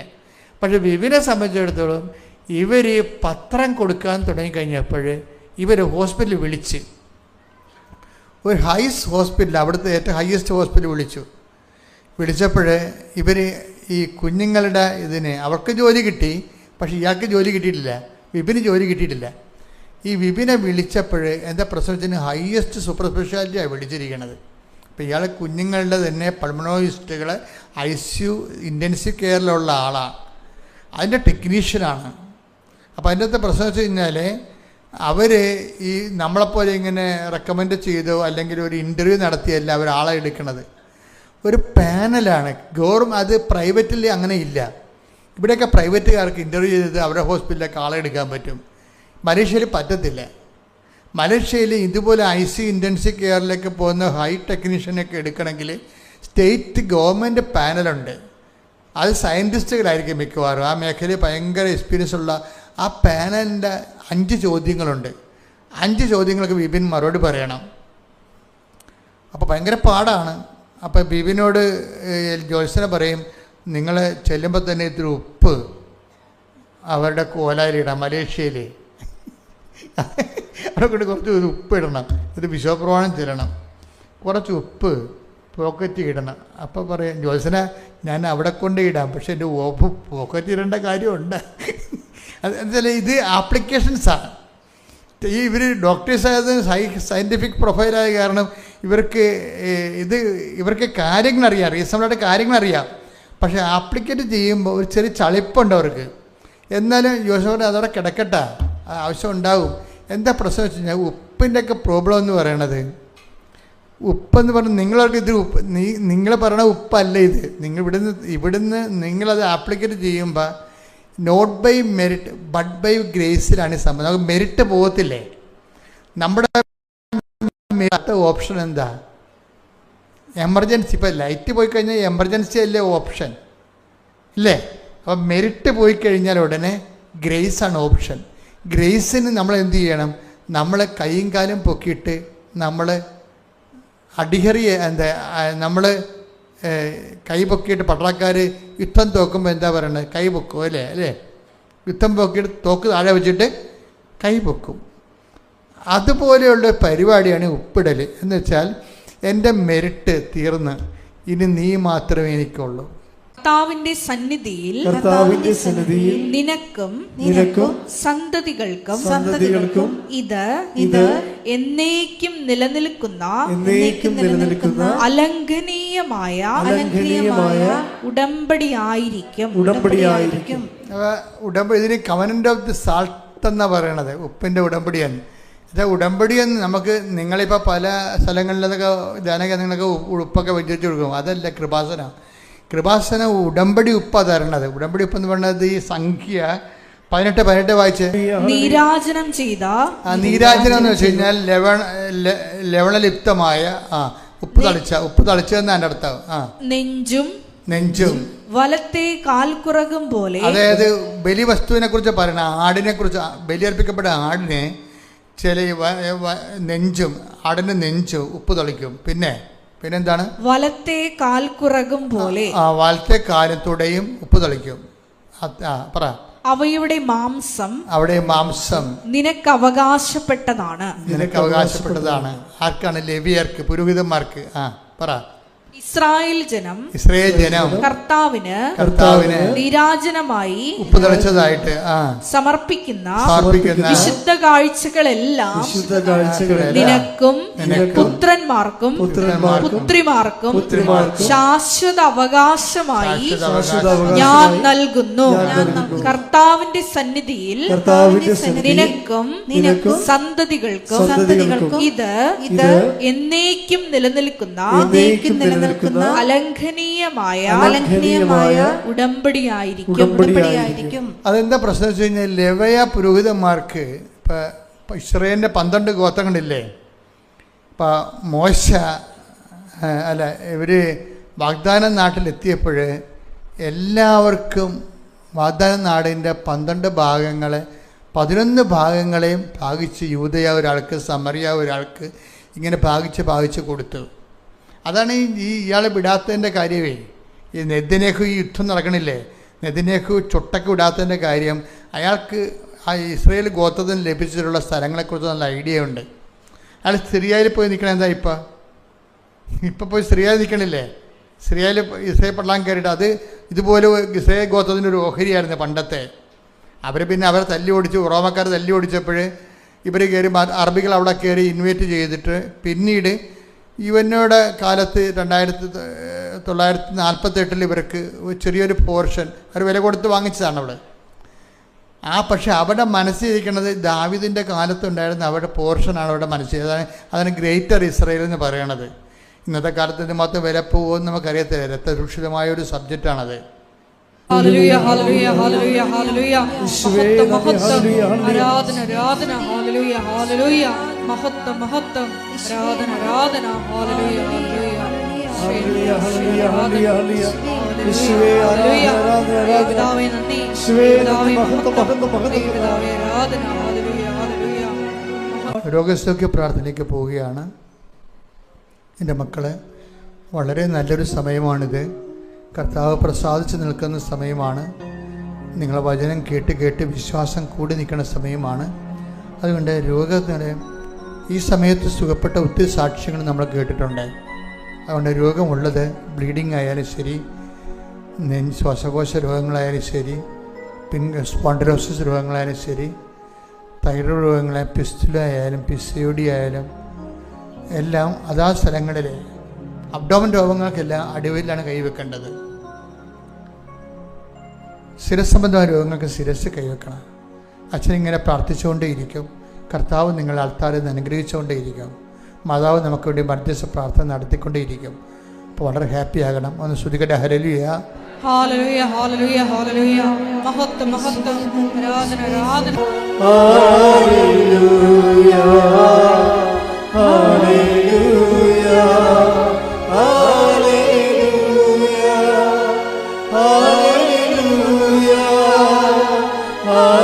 ഹല്ലേലൂയ ഹല്ലേലൂയ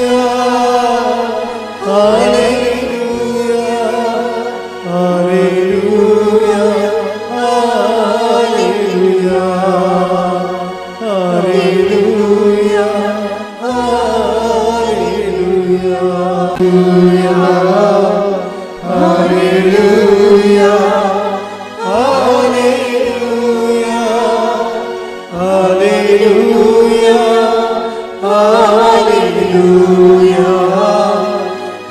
ഹല്ലേലൂയ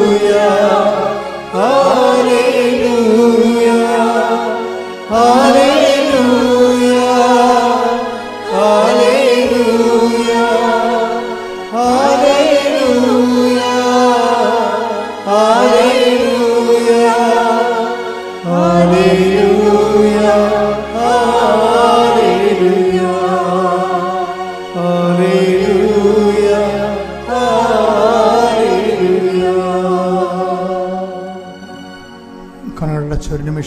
കർത്താവ് അനുഗ്രഹിക്കുന്ന നിമിഷങ്ങളിലേക്ക് നമ്മൾ എത്തുകയാണ്.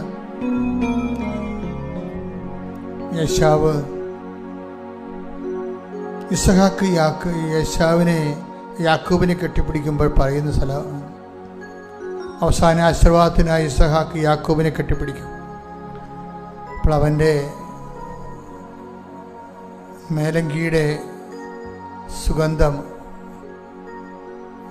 അവൻ്റെ നാസികയിലെ ഘ്രാണിക്കുമ്പോൾ ഇസഹാക്ക് പറയും, നീ എൻ്റെ മകൻ യേശാവ് തന്നെ, നിൻ്റെ ഉടുപ്പ് കർത്താവ് കനിഞ്ഞനുഗ്രഹിച്ച വയലിൻ്റെ മണമാണ്.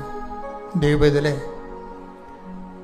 നീ നിൽക്കുന്നത്, മാതാവ് പ്രത്യക്ഷപ്പെട്ട കർത്താവ് കനിഞ്ഞ് അനുഗ്രഹിച്ച 10,000 കണ്ണീരിക്ക് ദൈവം തുടച്ച ദൈവികമായ സ്ഥലത്താണ് നിൽക്കുന്നത്. നീ നിൽക്കുന്നതല്ല, നിന്നെ നിർത്തിയതാണ്. ശ്രുതിക്കട്ടെ. ഹല്ലേലൂയ, ഹല്ലേലൂയ, യേശുവേ നന്ദി, hallelujah, hallelujah, hallelujah, hallelujah, hallelujah, hallelujah, hallelujah, hallelujah, hallelujah, hallelujah, hallelujah, hallelujah, hallelujah, hallelujah. പരിശുദ്ധ പരമദിവ്യകാരുണ്യത്തിന് ആരാധനയും സ്തുതിയും പുകഴ്ചയും ഉണ്ടായിരിക്കട്ടെ. ഏറ്റു പ്രാർത്ഥി. കർത്താവായ ദൈവമേ, കർത്താവായ ദൈവമേ, അങ്ങയുടെ അങ്ങയുടെ തിരുമുറിവാർന്ന തിരുമുറിവാർന്ന വലത് കരം എൻ്റെ ശിരസിൽ വെക്കണമേ. ശിരസിൽ വയ്ക്കണമേ. അടിപ്പിണർ പോലെ, അടിപ്പിണര് പോലെ, വൈദ്യുത ആഘാതം പോലെ, വൈദ്യുതാഘാതം പോലെ ദൈവികമായ ശക്തി ദൈവികമായ ശക്തി എന്റെ ശിരസിലൂടെ ഒഴുകട്ടെ. എന്റെ ശിരസിലൂടെ ഒഴുകട്ടെ. ശിരസിന്റെ രോഗങ്ങള്, ശിരസിന്റെ രോഗങ്ങള്, ശിരസിന്റെ സൃഷ്ടികള് സൃഷ്ടികള് യേശുനാമത്തിൽ മാറിപ്പോകട്ടെ. ശിരസിലെ ക്യാൻസർ,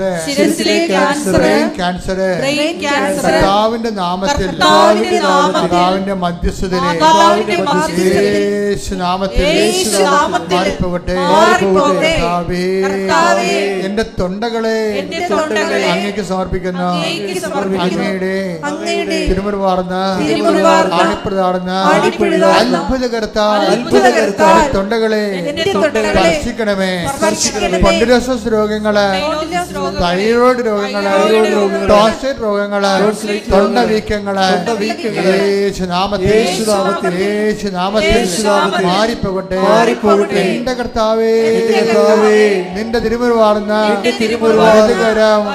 ആണിപ്രതാടുന്ന അത്ഭുതകരം ശ്വാസകോശങ്ങളിലെ വെക്കണമേ. അടിപ്പിണർ പോലെ, ദൈവികമായ ശക്തി ശ്വാസകോശങ്ങളിലെ പ്രസരിക്കട്ടെ.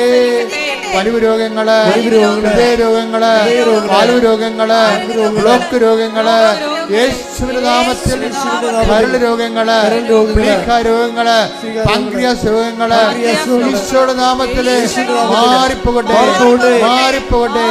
കർത്താവിന്റെ ശക്തി, കർത്താവിന്റെ ശക്തി എന്റെ ശ്വാസകോശങ്ങളെ യേശുവിന്റെ രക്തത്താൽ കഴുകട്ടെ. മാരക രോഗങ്ങള് യേശുവിന്റെ നാമത്തിൽ മാറിപ്പോകട്ടെ. ഹല്ലേലൂയ, ഹല്ലേലൂയ, ഹല്ലേലൂയ, യേശുവേ hallelujah, hallelujah, hallelujah, hallelujah, hallelujah, hallelujah. അടിവയറ്റിലും വയറിലും കൈവച്ചുകൊണ്ട് പ്രാർത്ഥിക്കേണ്ട സമയമാണ്. ശ്രദ്ധിക്കട്ടെ. Hallelujah, hallelujah, hallelujah, hallelujah, hallelujah,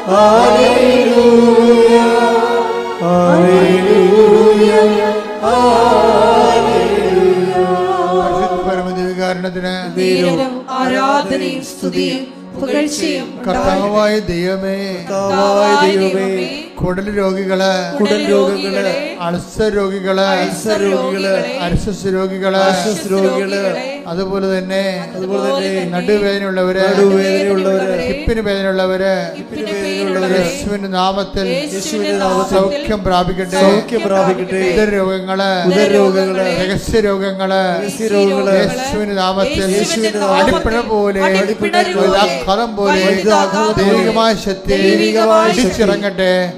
ദൈവത്തിന്റെ ശക്തിയാൽ മാരകരോഗങ്ങള്, അസ്ഥിരോഗങ്ങള്, കുഴകളുള്ള രോഗങ്ങള്, വാതരോഗങ്ങള്, വിസർപ്പ രോഗങ്ങള്, ത്വക്ക് രോഗങ്ങള് ദാവീദിന്റെ നാമത്തിൽ രക്തത്താൽ കഴുകപ്പെടട്ടെ. യേശുവിന്റെ നാമത്തിൽ മാരക രോഗങ്ങൾ മാറിപ്പോകട്ടെ. Hallelujah, hallelujah, hallelujah. യേശുവേ നന്ദി. Hallelujah, hallelujah, hallelujah, hallelujah, hallelujah, hallelujah,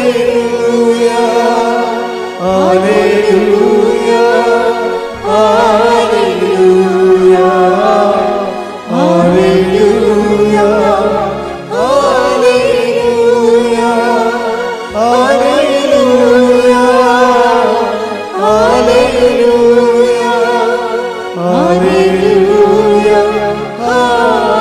hallelujah.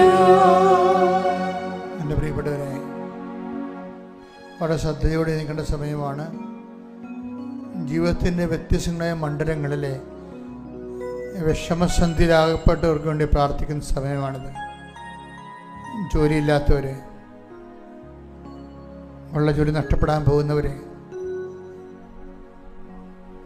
ചുരുങ്ങിക്കുന്ന ജോലിയിൽ വേറെ കോമ്പറ്റീഷൻ ബേസിൽ വേറെ ആൾക്കാരും കമ്പനികളും ഏജൻസികളും ഒക്കെ പിടിമുറുക്കിയിട്ട് പണിയില്ലാതെ കൂടെ നിൽക്കുന്നവരെ നിലനിർത്താൻ പറ്റാതെ അവരും വേറെ വേറെ ചിതറിപ്പോയിട്ട് അകപ്പാടെ ഒറ്റപ്പെട്ടു പോയി സങ്കടപ്പെട്ട ഒത്തിരി മനുഷ്യരുണ്ട്. അവരെല്ലാം സമർപ്പിച്ച പ്രാർത്ഥന സമയമാണ്. നിങ്ങൾ ഓർക്കുക, അമ്മ മാതാവ് ജീവനോടെ പ്രത്യക്ഷപ്പെട്ട സ്ഥലത്ത് നിന്നെ കൊണ്ടുവന്നിട്ടുണ്ടെങ്കിൽ ദൈവത്തിന് നിനക്കൊരു പരിഹാരം തരാൻ ഉദ്ദേശിക്കുന്നുണ്ട്.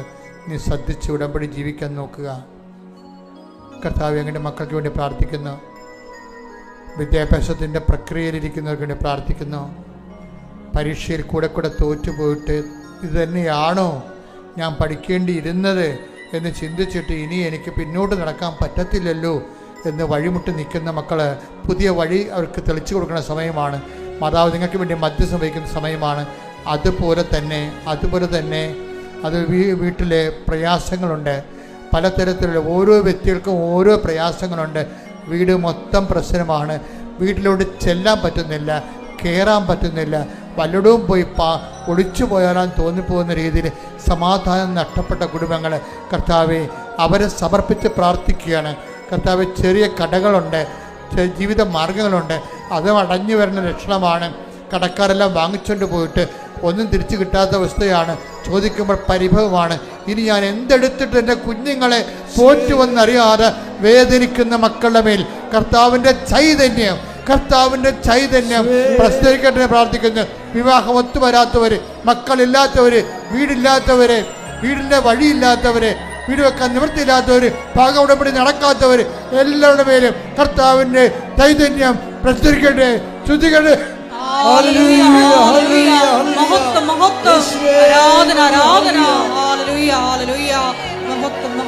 എൻ്റെ മക്കളെ, വളരെ ശ്രദ്ധയോടെ നിൽക്കേണ്ട സമയമാണ്. നമ്മൾ ഒരുമിച്ച് പ്രാർത്ഥിക്കുകയാണ്. ഒരാൾക്ക് വേണ്ടി 1000 പേര് പ്രാർത്ഥിക്കേണ്ട സമയമാണ്. കർത്താവ് നിങ്ങളുടെ കണ്ണുനീര് തുടച്ചു നീക്കുന്ന സ്വർഗീയമായ നിമിഷമാണ്. ഒരൊത്തിയും പിടിയും കിട്ടാത്ത എന്ത് ചെയ്യണമെന്ന് അറിയാൻ പാടില്ല. അങ്ങനെ ഒരു പുതിയ വഴി കിട്ടാൻ വേണ്ടി പ്രാർത്ഥിച്ചുകൊണ്ടിരിക്കുകയാണ്. കർത്താവ് ജീവിക്കാൻ വേണ്ടി ഒരു മാർഗം. ചിലർക്ക് ജീവിത പങ്കാളി കിട്ടണില്ല. 45 വയസ്സായി, ജീവിത പങ്കാളി കിട്ടണില്ല. ഇനി കിട്ടുമോ എന്നറിയാൻ പറ്റാത്ത ആശങ്കയാണ്. അവർക്ക് ഉറങ്ങാൻ പറ്റണില്ല. അവിടെ ജീവിതം ആകപ്പാടെ തകരുകയാണ്. പുത്തരിഞ്ഞ പുസ്തകം പോലെ കിടക്കുന്നു. തുന്നിക്കൂട്ടാൻ ആരുമില്ലാത്ത അവസ്ഥയാണ്. കുടുംബത്തിൽ നഷ്ടപ്പെട്ടു പോയ സമാധാനം, ചെയ്തുകൊണ്ടിരുന്ന രഹസ്യമായ കാര്യങ്ങളെല്ലാം പരസ്യമായി പോയത് കാരണം പലതരത്തിൽ എപ്പോഴും കുത്തും നോടും മേടിച്ച് എവിടെയെങ്കിലും പോയി തൂങ്ങിച്ചത്താൽ മതിയെന്ന് തോന്നുന്ന രീതിയിൽ മാനസിക ഭാരമുള്ളവരെ കർത്താവ് സ്പർശിച്ച് അനുഗ്രഹിച്ച് ആശ്വസിപ്പിച്ച് ശക്തിപ്പെടുത്തുന്നുണ്ട്. ശ്രദ്ധിക്കട്ടെ. ഹല്ലേലൂയ.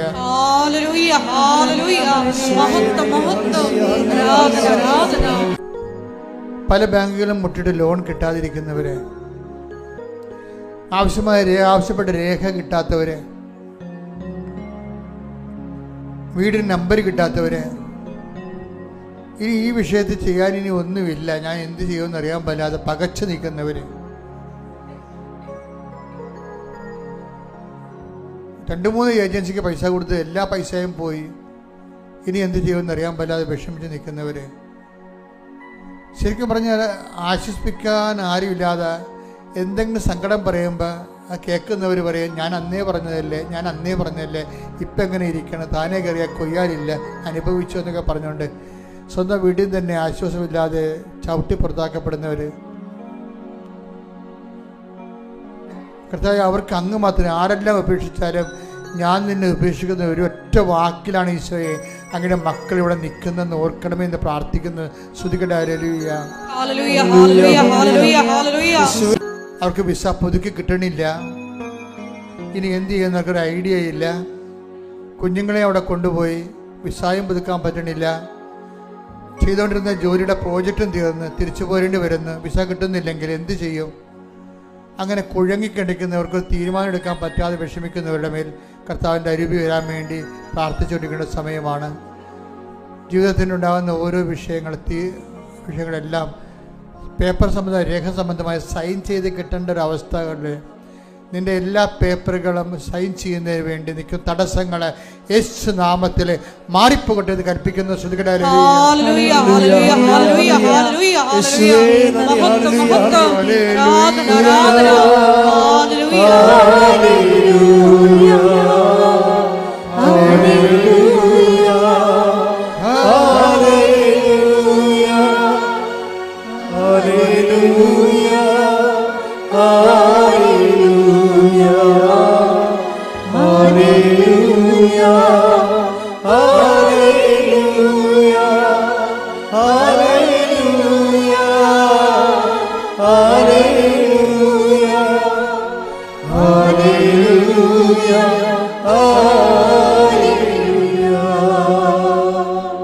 എല്ലാവരും മുട്ട നിൽക്കുക. മുട്ടയിൽ നിന്നാണ് സമാപന ആശീർവാദം മേടിക്കേണ്ടത്. ഇപ്പോഴും മൗനമായിട്ട് വ്യക്തിപരമായ ആവശ്യങ്ങൾ സമർപ്പിക്കേണ്ട സമയമാണ്. ഓൺലൈനിലുള്ളവർ പ്രത്യേകിച്ച്. പരിശുദ്ധ പരമമാ ദിവ്യകാരുണ്യമേ, ഇന്നും